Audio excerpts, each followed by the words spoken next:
Bien, hoy vamos a hablar de cómo vivir sabiamente. Creo que todos queremos vivir sabiamente. Necesitamos vivir sabiamente. La vida no es para vivirla tontamente. La vida es para vivirla sabiamente. Y es importante que también nuestra vida espiritual sea llevada adelante, transcurra en un marco de sabiduría. Por eso es importante que esa sabiduría esté no solo en la vida espiritual, sino también en la vida de todos los días, en la vida cotidiana. Para vivir exitosamente hay que comenzar a vivir sabiamente. Y vamos a intentar transmitir o explicar algo de lo que nos dice la palabra de Dios sobre el tema. Hay muchas cosas que podemos hablar sobre este tema, pero lógicamente el tiempo nos va a permitir hablar de algunas cuestiones. Y para ello nos vamos a basar en lo que nos dice Proverbios 4, 20 al 27.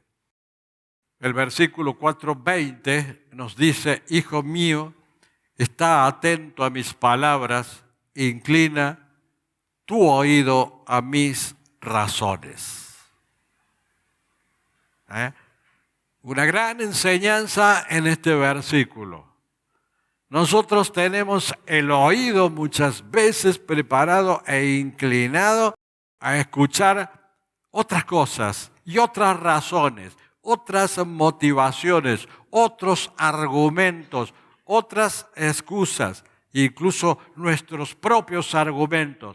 Pero pocas veces inclinamos nuestro oído para escuchar, para oír las razones de Dios.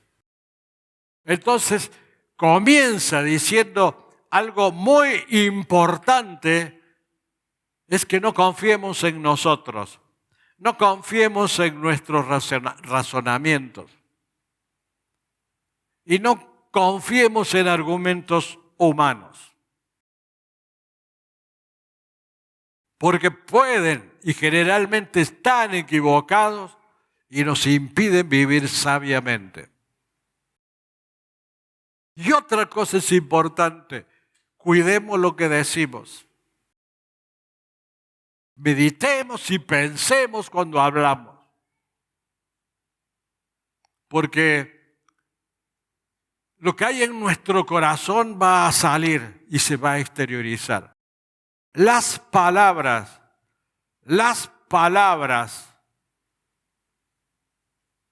surgen de acuerdo a lo que tenemos en el corazón. Exteriorizan, transmiten lo que tenemos en el corazón. Por eso el Señor dice, está atento a mis palabras, no a tus argumentos y a tus pensamientos. Llena tu corazón de mis palabras. Y desde allí o a partir de allí, tus palabras serán palabras de victoria, de gozo y de sabiduría. Comencemos por llenar el corazón no de porquerías, sino llenar el corazón de Dios.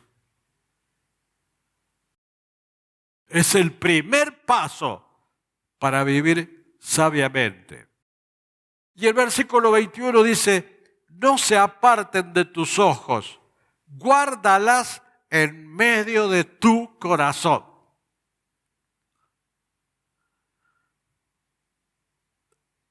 Hoy en día el cristiano quiere ser sabio, quiere tener dones, pero en medio de su corazón a veces hay otros intereses y otras prioridades. Para adquirir sabiduría espiritual y sabiduría para la vida, es necesario que nuestros ojos estén puestos en la palabra, que vayamos creciendo con ella y en ella, y que la guardemos. No que solo la escuchemos. Nosotros las escuchamos, pero las guardamos. Cuando salen de aquí o salen del templo a las pocas horas o a los pocos días, ¿se acuerdan? Entonces, para vivir sabiamente, comencemos por guardar la palabra y la guardemos, dice, en el medio de nuestro corazón, en medio de tu corazón, no en cualquier lado, en un lugar importante, porque son vida. El versículo 22, porque son vida a los que las hallan y medicina a todo su cuerpo. A Dios le pedimos sanidad, le pedimos milagro, le pedimos muchas cosas. Pero te dice el Señor, mira, la vida está en su palabra, que es la palabra de Dios, es el verbo hecho carne, y esa es la medicina. Las demás cosas vienen por añadidura. Nosotros siempre vamos detrás de las añadiduras. Sí, yo quiero que me sane. ¿Y por qué no tenés al dador de la vida? El de las grandes medicinas, el que sana tu alma. No, es que yo tengo un problema, tengo un complejo, tengo una culpa. Tenés una enfermedad del alma, Dios te la va a sanar. Aprende a vivir, pero imposible aprender a vivir sin Dios.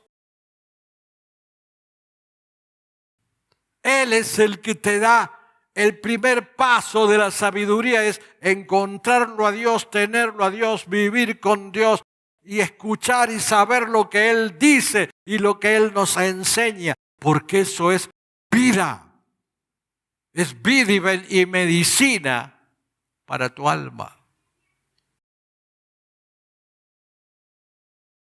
Pero además dice, sobre toda cosa guardada, guarda tu corazón, porque de él mana la vida.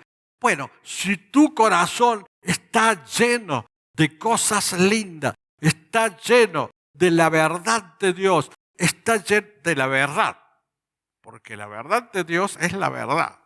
No hay otra verdad, es la única verdad. Si tu corazón está lleno de mentiras y argumentaciones propias y no de la verdad, no estás guardando a tu propio corazón, lo estás descuidando. Y de un corazón cuidado, bien tratado, mana la vida. Un corazón bien tratado, bien pulido con la palabra de Dios, bien pulido con las enseñanzas cristianas, te da vida y te da sabiduría para la vida. Y bueno, y cuando habla de corazón, no se refiere al músculo. No se refiere a la cuestión muscular, a eso que tenemos acá. Cuando habla de corazón, se refiere a toda la esencia de nuestro ser, a lo que somos.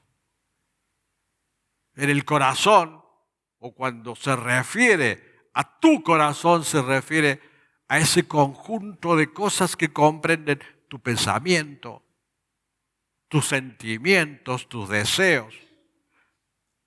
¿Cómo llevas tu nueva vida en Cristo? ¿Cuál es tu voluntad? ¿Cuáles tus decisiones? Todo eso es tu corazón. Allí, en medio de todas esas cosas, de tus sentimientos, de tus deseos, de tus anhelos, allí, en medio de todas esas cosas, tenés que guardar la palabra. Guarda tu corazón, guarda lo que pensás, guarda cuidado con lo que sentís. cuidado con lo que haces, cuidado con tus decisiones, cuídala, ponla al resguardo de Jesús y su palabra. Entonces, el cristiano, por sobre todas las cosas, no debe ser impulsivo, debe tener autodominio, porque la carne debe estar gobernada por el Espíritu y no viceversa.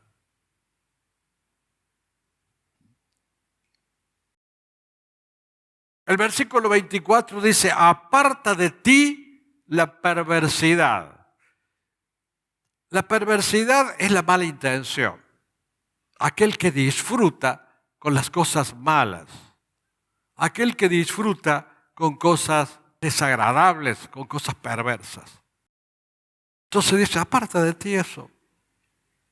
Esa ya no es para vos. Entonces, el corazón debe estar apartado de la perversidad de la boca y alejado de la iniquidad, alejado de la maldad de los labios. Hay gente que tiene maldad. Hay gente que disfruta agrediendo, hiriendo a los demás. Y es porque eso hay en su corazón. Hay rencor, hay ira, hay despecho.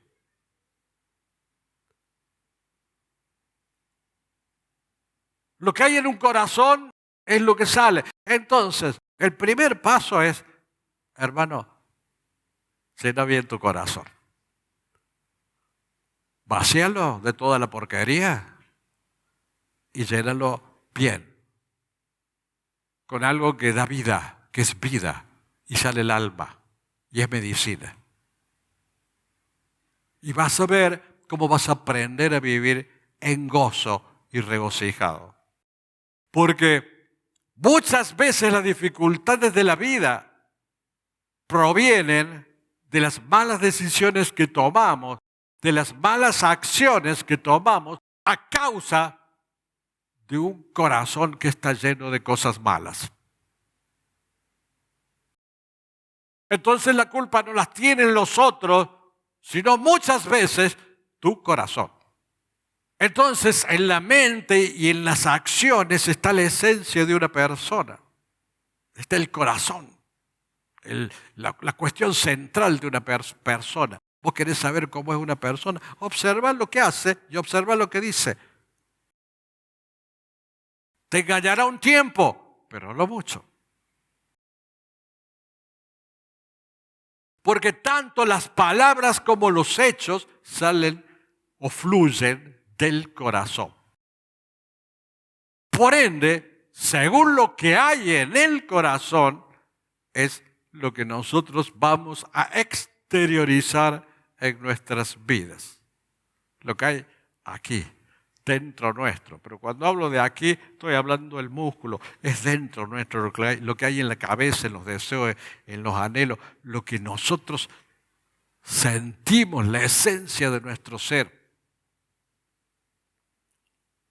Sale de cómo tenemos, de qué cosas hay en nuestros corazones. Entonces el primer paso que te dicen los proverbios, llenala bien, llena bien tu corazón. Llénalo de la palabra. Llénalo de la sabiduría de Dios. Llénalo de la guía de Dios. Ese es el primer paso. Vaciar el corazón de las cosas feas y llenarlo de la palabra y de la verdad de Dios. Y para el cristiano es necesario que esa esencia que tenemos, ese corazón que tenemos, es necesario que cambie. Es necesario que cambie.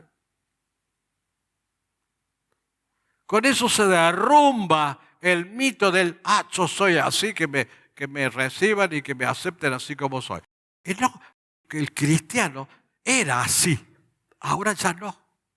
Ya cambió, nació a nueva vida. En él mora Cristo y su verdad tiene nueva vida. Y su corazón debe estar lleno de esa nueva vida, de esas nuevas enseñanzas. Nueva criatura es. Cuando no hay ese cambio, se transforma nuestra vida en una inmadurez constante. Somos inmaduros para la vida cotidiana y espiritual. Porque el que es inmaduro en todos lados. Somos viejos y todavía seguimos siendo inmaduros. Porque nuestra esencia o la esencia de nuestra persona no cambió. Sigue siendo siempre la misma. Entonces, podemos decir que una persona que no madura, que tiene siempre esa esencia, que no cambia, sufre de una insuficiencia cardíaca espiritual. Está mal del corazón, pero del corazón espiritual, de su esencia, de su ser. Está lleno de porquería. No lo ha vaciado, no lo ha cambiado. Vive del pasado, vive de la vieja vida, vive de las mañas de siempre, vive con el viejo pensamiento de antaño. Así me enseñaron. Así. Bueno, sí, hay muchas cosas que uno aprende en la vida, pero después se da cuenta que hay cosas que están mejores y aprenden nuevas cosas. La vida no es algo estático, sino algo dinámico en proceso de cambio permanente. La vida es transformación y el que no se transforma se petrifica. Queda siempre igual, como la piedra.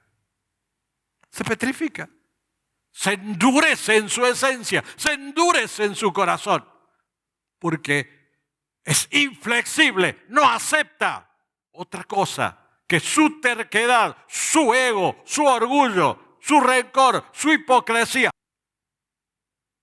Y lo peor es que esa esencia, si no la transformas, si no la cambias,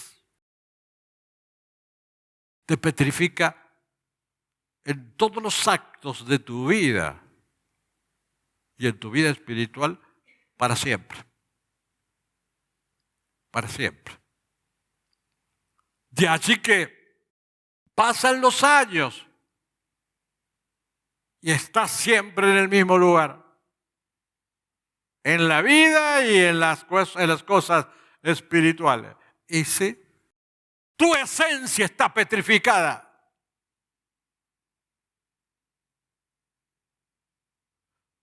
Porque no dio lugar a la transformación que Cristo quiso hacer en tu vida.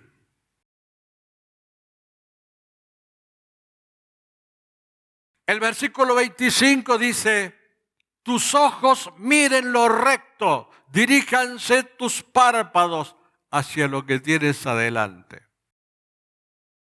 No te quedes en lo que sos. No te quedes con lo que te han enseñado, con lo que has aprendido. No te quedes con tus viejos hábitos, con tus viejas costumbres y con tus viejos pensamientos. No te quedes con tu vieja vida. Dios te llamó para transformarte. Dios te llamó para evolucionar y no para que te quedes en el mismo lugar. Y no para que sigas siendo siempre el mismo o la misma. Renovate, transformate, cambia. El Señor te enseña cómo hacerlo, te lo enseña en tu palabra. Guardalas en tu corazón. El versículo 26, examina la senda de tus pies y todos tus caminos sean rectos. Otra cosa importante, deja de lado la hipocresía, la falsedad. Hay que ser recto. Tus caminos tienen que ser rectos. Y siempre cuando tomas una decisión o cuando dices alguna palabra, siempre pensá antes si es correcto lo que vas a decir o lo que vas a hacer.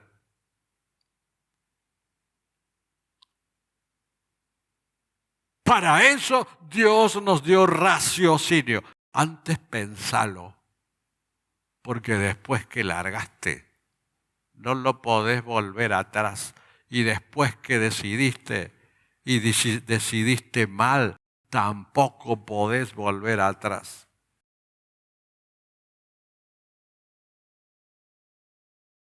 Y debemos aprender a pensar, a ser autocríticos, a analizarlo, a analizarnos. A veces somos tan tercos que estamos siempre pensando que siempre tenemos la razón y siempre tenemos la verdad. Y no nos analizamos. Bueno, puede ser que yo me haya equivocado, ¿no? Puede ser que mi pensamiento esté errado. Porque te podés equivocar, hermano. Ah, bueno, pero yo no lo reconozco.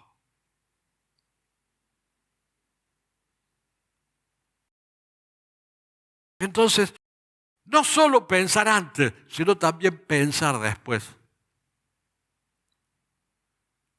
Uno de los males que tiene la educación de estos tiempos, que a los chicos no se les enseña a pensar. Se les inculca ideas y pensamientos y no se les enseña a razonar y a pensar. Porque a los políticos y a los gobernantes del turno no les conviene que la gente piense. Y también a algunos pastores no les conviene que la gente piense. Y a algunos curas tampoco les conviene que la gente piense. Nuestra misión es enseñarles a que piensen. Porque el raciocinio Dios lo dio para que lo usemos. Pero siempre para comparar nuestras acciones y nuestros actos con la palabra de Dios. Porque nuestra rectitud debe estar siempre en línea con la palabra de Dios. Y no te interese o no debe interesarte si ante los demás quedas fuera de foco. Porque a veces la manada quiere llevarte a que seas igual que todos los demás. No, yo voy a pensar a ver si lo que voy a hacer está bien o está mal. Porque yo no pertenezco a la manada del mundo. Yo pertenezco al rebaño de Cristo.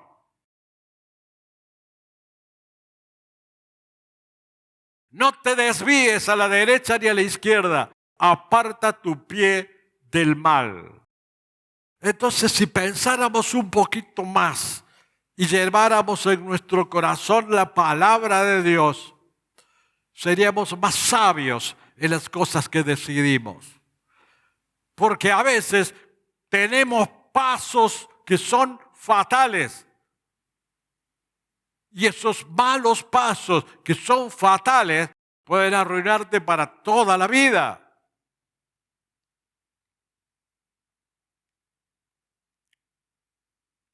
Entonces la sabiduría de Dios la necesitamos para vivir.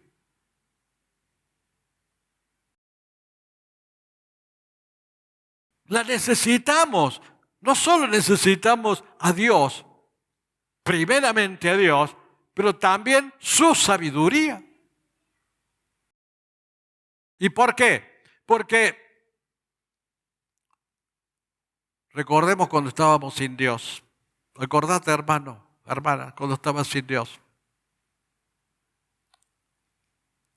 Era una vida que vivías con los ojos vendados, ciego, ciega, de tumbo en tumbo. Es muy feo vivir en la ignorancia espiritual, porque eso se traduce en ignorancia en cada uno de los actos de nuestra vida.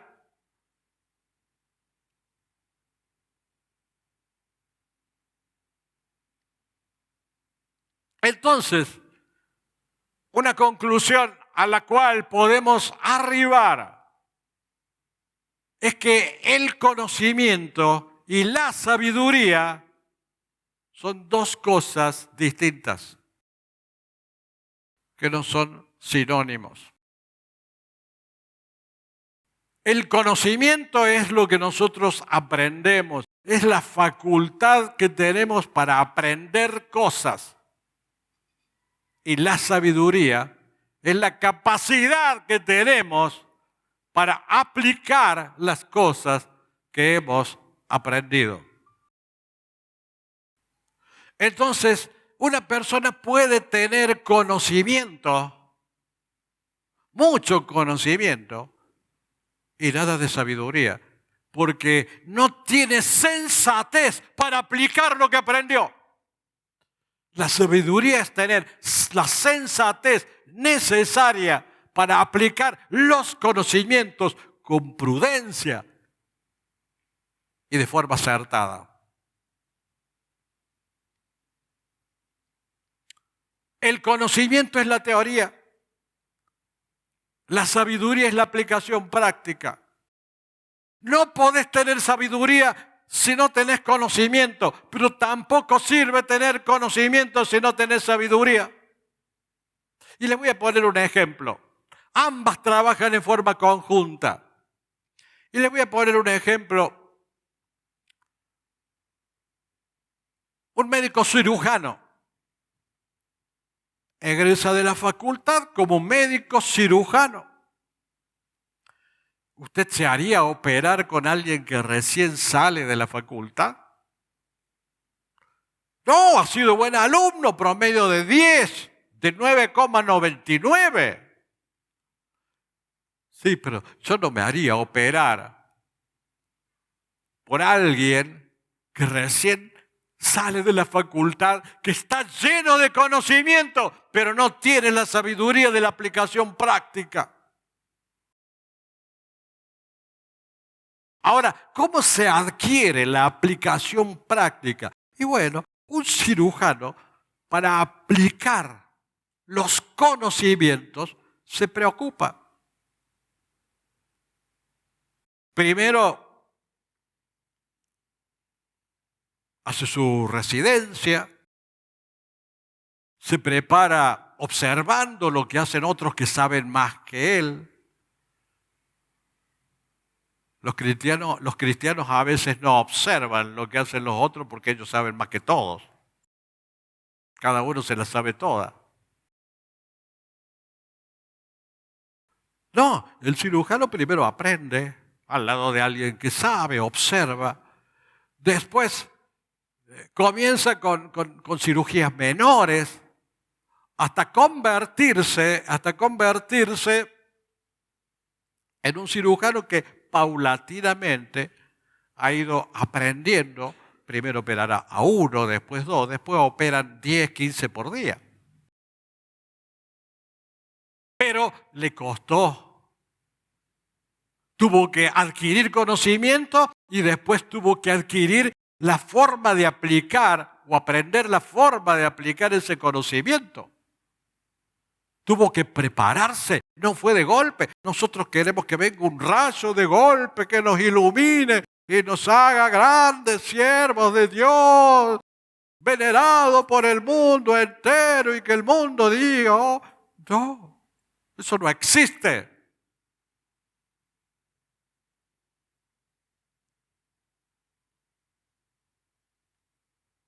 A veces los hermanos me preguntan, ¿cómo sé yo qué don Dios me ha dado? ¿Y para qué quieres saber qué don te ha dado Dios? ¿Para vanagloria tuya? ¿Para vos saber, Dios me dio tal cosa? Aparte de eso, Vos tenés que dejarte utilizar en lo que Dios quiera.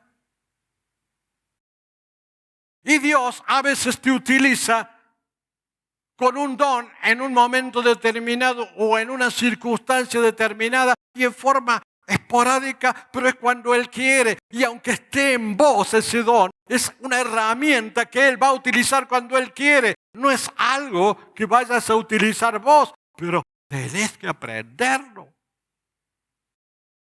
¿Aprender a qué? Aprender a estar sujeto a Dios, a sacrificarte, a comprender a Dios, a entender a Dios, a estar en comunión con Dios.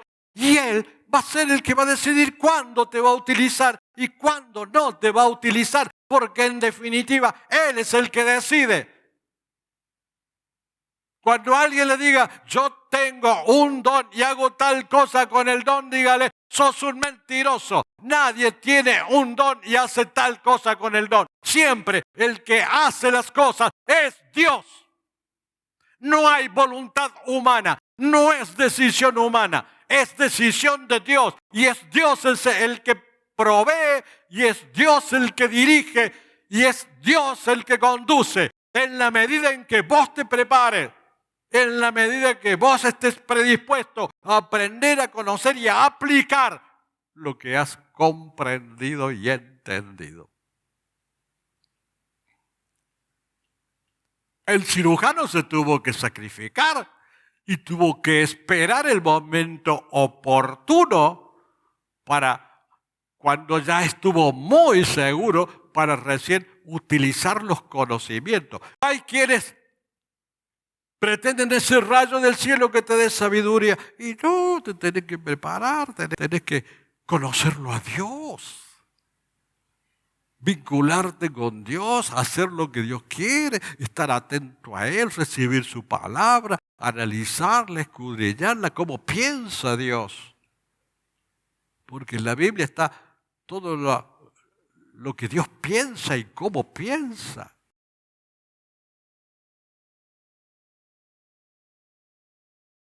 Entonces, Dios quiere que busquemos sabiduría, pero se requiere el esfuerzo y la dedicación para aplicarla. Y en definitiva se requiere también comunión con Dios, porque la sabiduría es un don de Dios. Pero es un don que es utilizado por Dios cuando Él quiere utilizarlo, porque en definitiva Él da para su gloria y no para la nuestra. Jesús fue el centro de la historia. No tenía un peso, un dólar. Hablando en términos de hoy, ¿no? Para que ustedes me comprendan. Sin embargo, fue el hombre más prominente, más dominante de la historia. ¿Y por qué? Y porque tenía a Dios, además de ser Dios, tenía a Dios y vivía sabiamente. Y cuando vivís sabiamente, trascendes. Si no, no. ¿Y saben una cosa? Proverbios 4:7 nos enseña sabiduría ante todo. Adquiere sabiduría. Y sobre todas tus posesiones adquiere inteligencia. Eso de adquiere, en cierta manera, significa que hay que pagar un costo.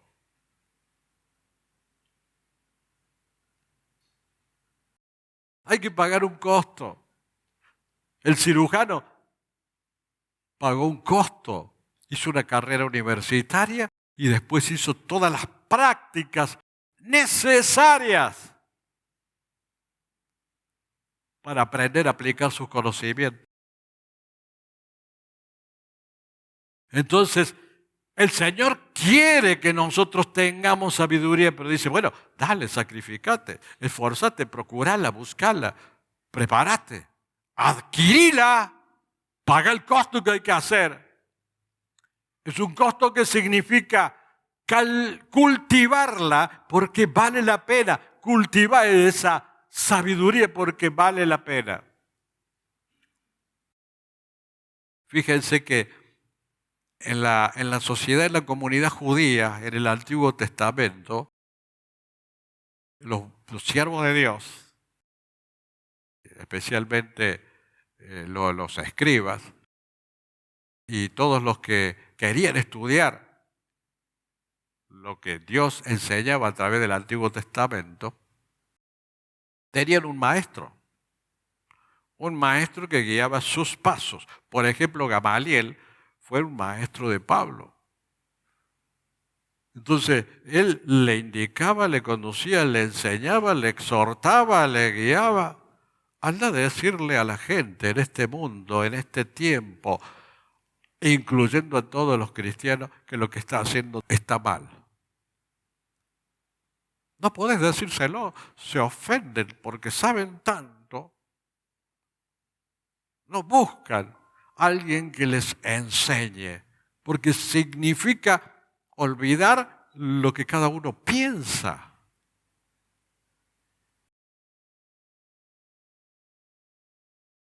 Pero el que quería aprender la palabra de Dios tenía un maestro que rigurosamente guiaba sus pasos para que aprendieran.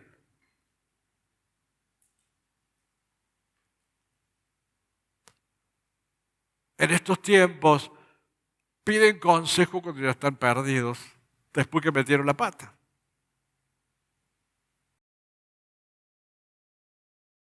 Y a pesar de que muchas veces nosotros enseñamos, no lo aplican. En las iglesias no se aplica. Por eso las iglesias están tan enclenque. No se aplica a la vida cristiana, a la sabiduría cristiana, porque vive cada uno según lo suyo. Y nadie se deja guiar, nadie se deja enseñar. Cada uno quiere hacer lo que quiere. Por eso tenemos iglesias débiles, porque teniendo al Todopoderoso, teniendo a Jesús, el Redentor, el Salvador, el dador de la vida eterna, teniéndolo a Él, el mundo va siendo avasallado cada vez más por Satanás y sus demonios. Van ganando espacio, van ganando terreno y la iglesia se va refugiando cada vez más, cada vez más, cada vez más. ¿Y por qué? Y porque los cristianos no evolucionan, no aprenden porque no quieren aprender, quieren vivir una vida fácil, cómoda.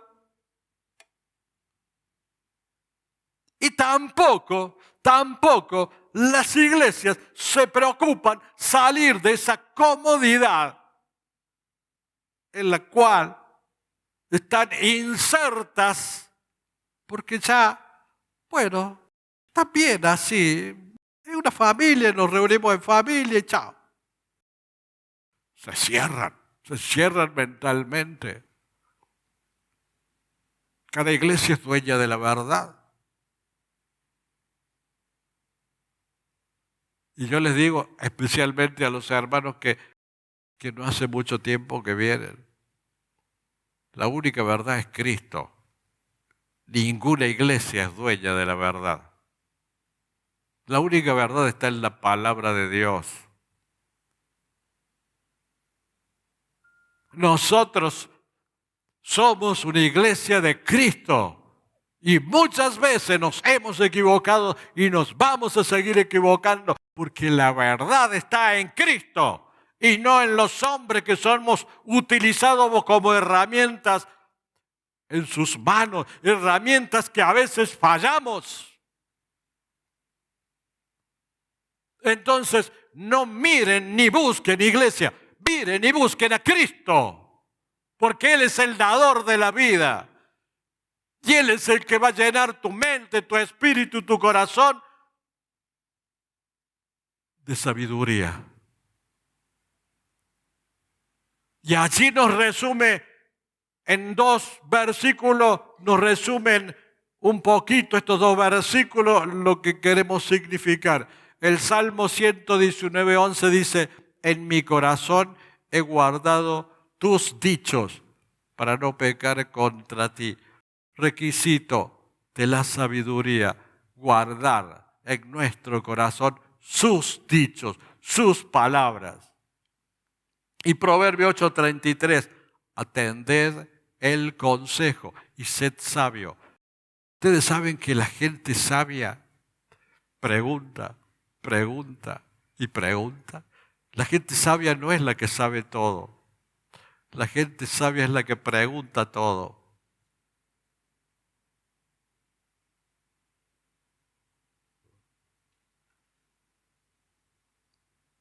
Atended el consejo y sed sabio y no lo menospreciéis. Hay que atender el consejo. Hay que hacerse asesorar, hay que hacerse guiar, dejarse guiar por aquellos que supuestamente saben más que nosotros. No nos equivoquemos más. La sabiduría se adquiere. Pero se adquiere escudriñando la palabra, guardando tu corazón y estando atento a los consejos. Que Dios, iba a decir que Dios les dé sabiduría, y no está bien decirlo. Lo que debo decir es que ustedes se predispongan a aprender a tener sabiduría, y Dios se las va a dar. Amén.